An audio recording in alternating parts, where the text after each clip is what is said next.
Welcome back to AI News.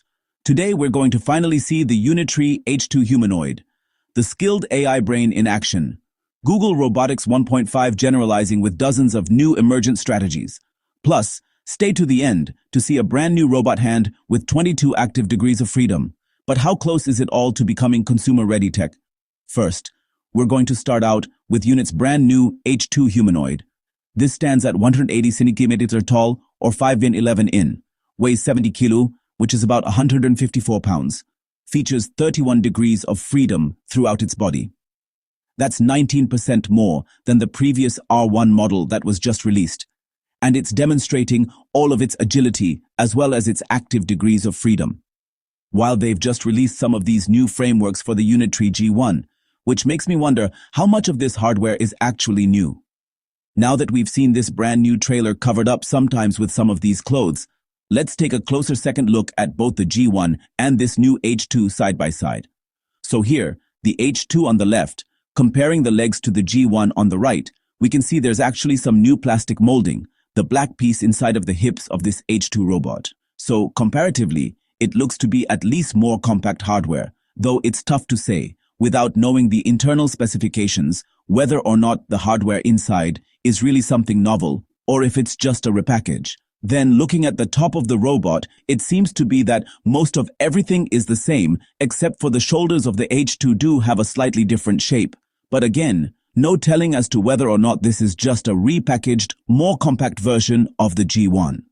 Tell me what you think below. Next, we have the Skild AI brain. This is a singular, omni-bodied foundation model, and it's basically like physical AGI for humanoids. Look at the way that it jumps over.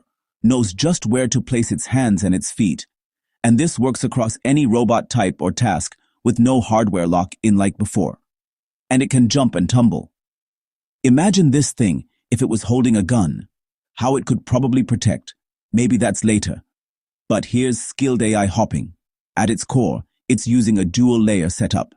So, first, it's a high-level policy controlling the robot's navigation and manipulation at a low frequency. Here you can see where it figures out how to get under this obstacle. Then there's a separate low-level policy that processes for real-time joint motions and torque. And of course, this is the same Skild AI that can operate across all types of form factors. You can even mutilate some of these things like the robot dog, and it still learns how to continue walking. Whereas in other tests, they were using different form factors, like humanoids. And they were also figuring out how to make these things adapt in real time. And these are never trained on other robots, but they demonstrate fully emergent behaviors. Like here, for instance, when this robot breaks its knee, it's able to learn how to walk without it. This is without programming. Another time they tried to disable the front legs of the robot, and sure enough, it figured out soon how to actually walk on its own. This is all just with Skild AI generalizing figuring out, here it's standing on stilts. So this is quite an impressive framework that's pushing the next level of robotics towards really general behaviors that don't have to be programmed step by step. But here's some more robot generalization. And this is from Gemini Robotics 1.5. Here it's generalizing to try to pick up this object from this woman's hands, although she's not giving up the object. So, it has to figure out how to continue trying to grasp this away from her despite being unable to grab the intended object here.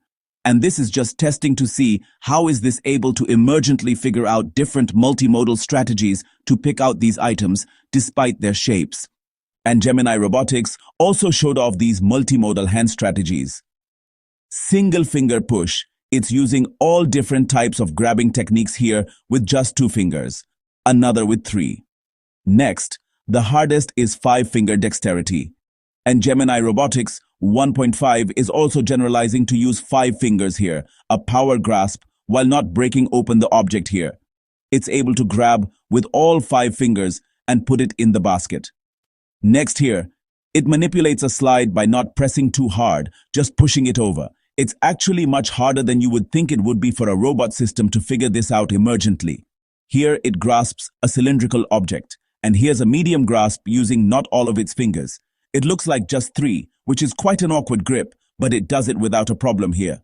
Next, an ambidextrous grasp, where one finger is basically holding the bowl against the hand, and the other is kind of positioning it with both hands working there together. Another bimanual slide, using one to hold it, another to push. Two hands working together real-time figuring this out. And here's a bimanual rotation with two hands again. So this is generalization happening right before you. Multimodal strategies and a counterclockwise rotation. This is all just with text prompting, telling this robot to do this, and it figures it out. And they also showed off the Apollo robot using Gemini Robotics 1.5 doing unseen object manipulation with bunch of clutter where maybe these different objects that it's manipulating are occluded from its cameras by the mess in front. But regardless, it's able to take these different text prompts, drop the yellow sponge into the wicker basket, and figure it out step by step here with just one hand. But you saw before, it can also do it with two. And then, of course, there is the height generalization because the robot was trained with a bunch of tabletop data from humans. So, it's able to take these different text prompts, pick up the shirt from the top shelf, and figure out exactly what it's working with. This is a word problem. Blue cereal box from the middle shelf. Here it says, pick up the orange packet from the top shelf. It has to figure this out in real time, map it out to motor controls, and one more rightmost pops box. So, it actually has to read it with an OCR system. Next, it has to pick up the blue cereal box from the top shelf. This is true generalization. You haven't seen quite this level of generalization before, but it's happening before your very eyes with Gemini Robotics 1.5. But how close is this to actually being translated into a commercial system that's going to be in the home or in the office? Is this going to be later this year, or is it going to be sometime next year? But here's a hand that's even more dexterous than what you just saw with Gemini Robotics 1.5. This is the sharper wave hand, and this is a 1.1 scale human-sized hand with 22 degrees of freedom throughout. I'm not sure about this exploded view. Is that actually all the components? It doesn't look like it's a very scalable design, if so. But maybe you tell me in the comments whether or not you think that this is the legitimate build. Here we see the active degrees of freedom, bending and stretching throughout each of the fingertips. These are all of the active degrees of freedom. Ultra-dexterous, just like a human hand, even with inward rotation. Apparently, they use a proprietary neural network of a bunch of different modules for their tactile feedback system. And the hand has over 6,000 discrete levels of pressure detection throughout. And it can sense forces between 0 to 30 newtons per fingertip and ultra-fine resolution down to 0.005 newtons of sensitivity. And the system uses over 1,000 tactile pixels per fingertip.